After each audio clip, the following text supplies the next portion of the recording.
Every now and then it becomes necessary to deal faithfully with that immortal type of person, the praiser of the past at the expense of the present.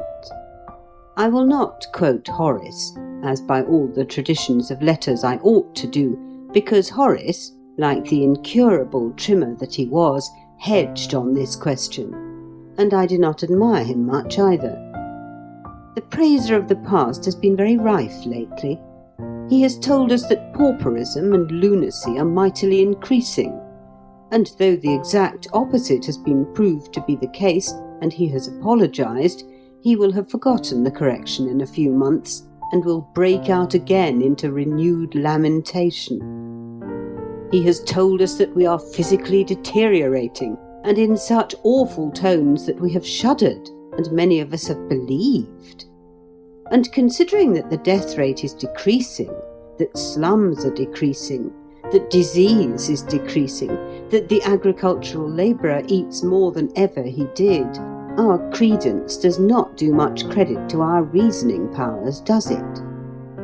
Of course, there is that terrible influx into the towns, but I, for one, should be much interested to know wherein the existence of the rustic in times past was healthier than the existence of the town dwellers of today. The personal appearance of agricultural veterans does not help me.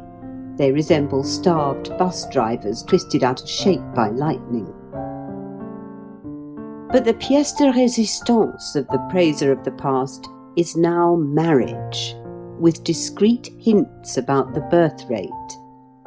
The praiser of the past is going to have a magnificent time with the subject of marriage. The first moanings of the tempest have already been heard. Bishops have looked askance at the birth rate, and have mentioned their displeasure. The matter is serious. As the phrase goes, it strikes at the root. We are marrying later, my friends. Some of us, in the hurry and preoccupation of business, are quite forgetting to marry. It is the duty of the citizen to marry and have children, and we are neglecting our duty. We are growing selfish.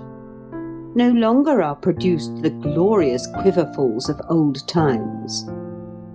Our fathers married at 20. We marry at 35. Why?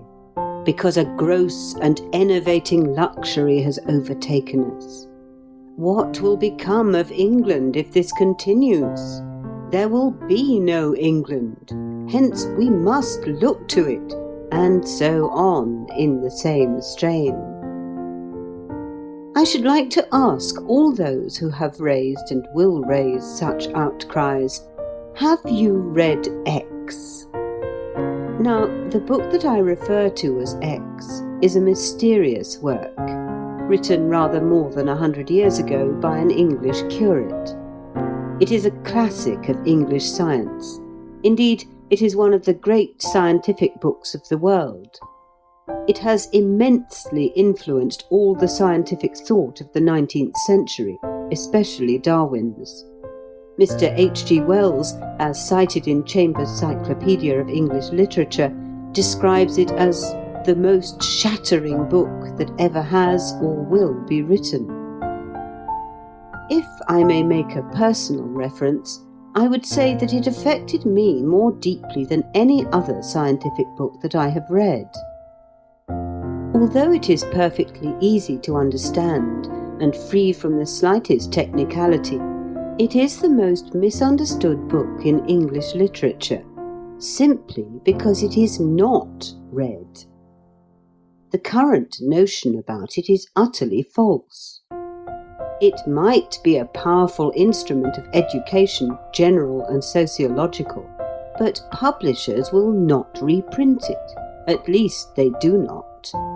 And yet it is 40 times more interesting and 400 times more educational than Gilbert White's remarks on the birds of Selborne. I will leave you to guess what X is, but I do not offer a prize for the solution of a problem which a vast number of my readers will certainly solve at once. If those who are worrying themselves about the change in our system of marriage would read X, they would probably cease from worrying, for they would perceive that they had been putting the cart before the horse, that they had elevated to the dignity of fundamental principles certain average rules of conduct which had sprung solely from certain average instincts in certain average conditions, and that they were now frightened because, the conditions having changed, the rules of conduct had changed with them. One of the truths that X makes clear is that conduct conforms to conditions and not conditions to conduct. The payment of taxes is a duty which the citizen owes to the state. Marriage, with the begetting of children, is not a duty which the citizen owes to the state. Marriage, with its consequences, is a matter of personal inclination and convenience.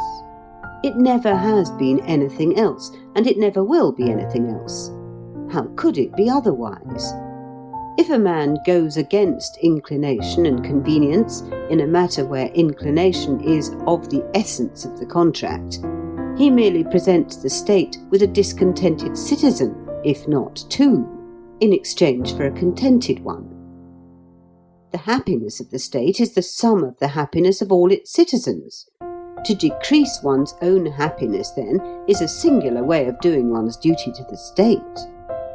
Do you imagine that when people married early and much, they did so from a sense of duty to the state? A sense of duty which our modern luxury has weakened? I imagine they married simply because it suited them.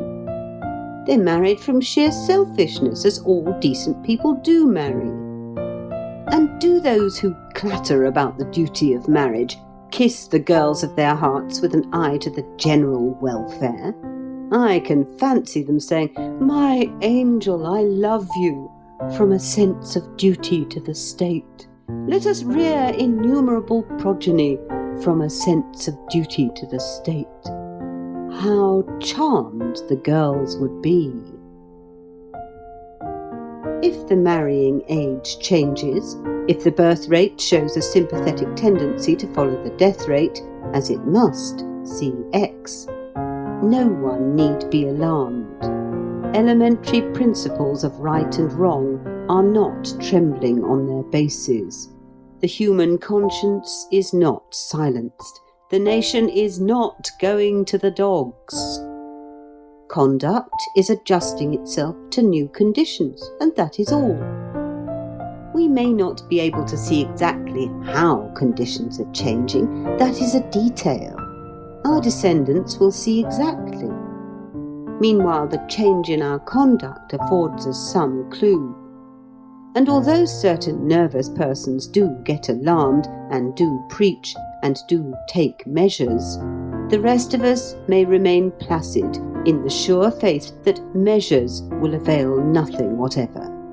If there are two things set high above legislation, movements, crusades, and preaching, one is the marrying age, and the other is the birth rate. For there the supreme instinct comes along and stamps ruthlessly on all insincere reasonings and sham altruisms. Stamps on everything, in fact, and blandly remarks, "I shall suit my own convenience, and no one but nature herself, with a big, big N, shall talk to me. Don't pester me with right and wrong. I am right and wrong." Having thus attempted to clear the ground a little of fudge, I propose next to offer a few simple remarks on marriage. The adventure of it. Having endeavoured to show that men do not and should not marry from a sense of duty to the state or to mankind, but simply and solely from an egoistic inclination to marry, I now proceed to the individual case of the man who is in a position to marry, and whose affections are not employed. Of course, if he has fallen in love, unless he happens to be a person of extremely powerful will, he will not weigh the pros and cons of marriage. He will merely marry, and 40,000 cons will not prevent him. and he will be absolutely right and justified, just as the straw, as it rushes down the current, is absolutely right and justified. But the privilege of falling in love is not given to everybody, and the inestimable privilege of falling deeply in love is given to few. However, the man whom circumstances permit to marry, but who is not in love, or is only slightly amorous, will still think of marriage. How will he think of it? I will tell you. In the first place, if he has reached the age of 30 unscathed by Aphrodite, he will reflect that that peculiar feeling of romantic expectation with which he gets up every morning would cease to exist after marriage. And it is a highly agreeable feeling. In its stead, in moments of depression, he would have the feeling of having done something irremediable, of having definitely closed an avenue for the outlet of his individuality. Kindly remember that I am not describing what this human man ought to think. I am describing what he does think. In the second place, he will reflect that after marriage he could no longer expect the charming welcomes which bachelors so often receive from women. He would be done with as a possibility, and he does not relish the prospect of being done with as a possibility. Such considerations, all connected more or less with the loss of freedom, oh mysterious and thrilling word, will affect his theoretical attitude. And be it known that even the freedom to be lonely and melancholy is still freedom. Other ideas will suggest themselves. One morning, while brushing his hair, he will see a grey hair, and however young he may be, the anticipation of old age will come to him. A solitary old age. A senility dependent for its social and domestic requirements on condescending nephews and nieces, or even more distant relations. Awful, unthinkable. And his first movement, especially if he has read that terrible novel Fort comme la mort of de Maupassant, is to rush out into the street and propose to the first girl he encounters in order to avoid this dreadful nightmare of a solitary old age. But before he has got as far as the doorstep, he reflects further. Suppose he marries, and after 20 years his wife dies and leaves him a widower. He will still have a solitary old age, and a vastly more tragical one than if he had remained single. Marriage is not, therefore, a sure remedy for a solitary old age. It may intensify the evil. Children? But suppose he doesn't have any children. Suppose there being children, they die. What anguish! Suppose merely that they are seriously ill and recover. What an aging experience! Suppose they prove a disappointment. What endless regret! Suppose they turn out badly. Children do. What shame! Suppose he finally becomes dependent upon the grudging kindness of an ungrateful child. What a supreme humiliation! All these things are occurring constantly everywhere. Suppose his wife, having loved him, ceased to love him, or suppose he ceased to love his wife. Ces choses ne se commandent pas. These things do not command themselves. Personally, I should estimate that in not 1% even of romantic marriages are the husband and wife capable of passion for each other after 3 years. So brief is the violence of love. In perhaps 33%, passion settles down into a tranquil affection, which is ideal. In 50%, it sinks into sheer indifference, and one becomes used to one's wife or one's husband as to one's other habits. And in the remaining 16%, it develops into dislike or detestation. Do you think my percentages are wrong? You who have been married a long time and know what the world is? Well, you may modify them a little. You won't want to modify them much. The risk of finding oneself ultimately among the 16% can be avoided by the simple expedient of not marrying. And by the same expedient, the other risks can be avoided, together with yet others that I have not mentioned. It is entirely obvious, then, in fact I beg pardon for mentioning it, that the attitude towards marriage of the heart-free bachelor must be at best a highly cautious attitude. He knows he is already in the frying pan, none knows better, but considering the propinquity of the fire, he doubts whether he had not better stay where he is. His life will be calmer, more like that of a hibernating snake. His sensibilities will be dulled, but the chances of poignant suffering will be very materially reduced. So that the bachelor in a position to marry, but not in love, will assuredly decide in theory against marriage. That is to say, if he is timid, if he prefers frying pans, if he is lacking in initiative, if he has the soul of a rat, if he wants to live as little as possible, if he hates his kind, if his egoism is of the miserable sort that dares not mingle with another's. But if he has been more happily gifted, he will decide that the magnificent adventure is worth plunging into. The ineradicable and fine gambling instinct in him will urge him to take, at the first chance, a ticket in the only lottery permitted by the British government. Because, after all, the mutual sense of ownership felt by the normal husband and the normal wife is something unique, something the like of which cannot be obtained without marriage. I saw a man and a woman at a sale the other day. I was too far off to hear them, but I could perceive they were having a most lively argument. Perhaps it was only about initials on pillowcases. They were absorbed in themselves.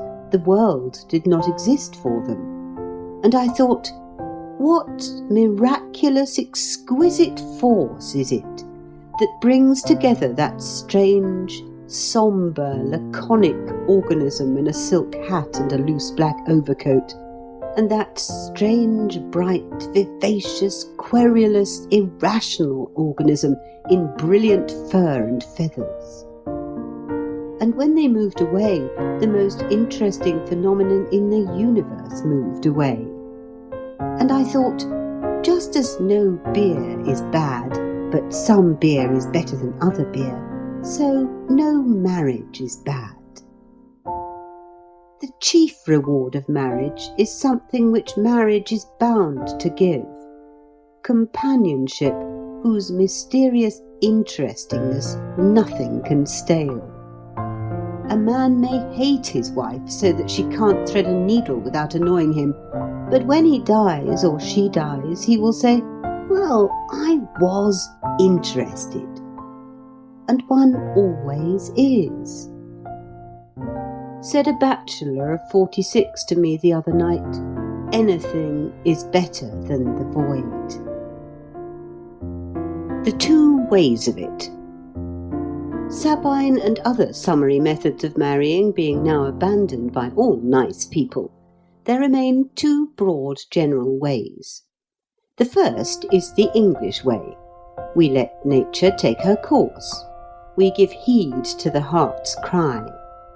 When, amid the hazards and accidents of the world, two souls find each other, we rejoice. Our instinctive wish is that they shall marry, if the matter can anyhow be arranged. We frankly recognise the claim of romance in life, and we are prepared to make sacrifices to it. We see a young couple at the altar. They are in love. Good. They are poor. So much the worse. But nevertheless, we feel that love will pull them through.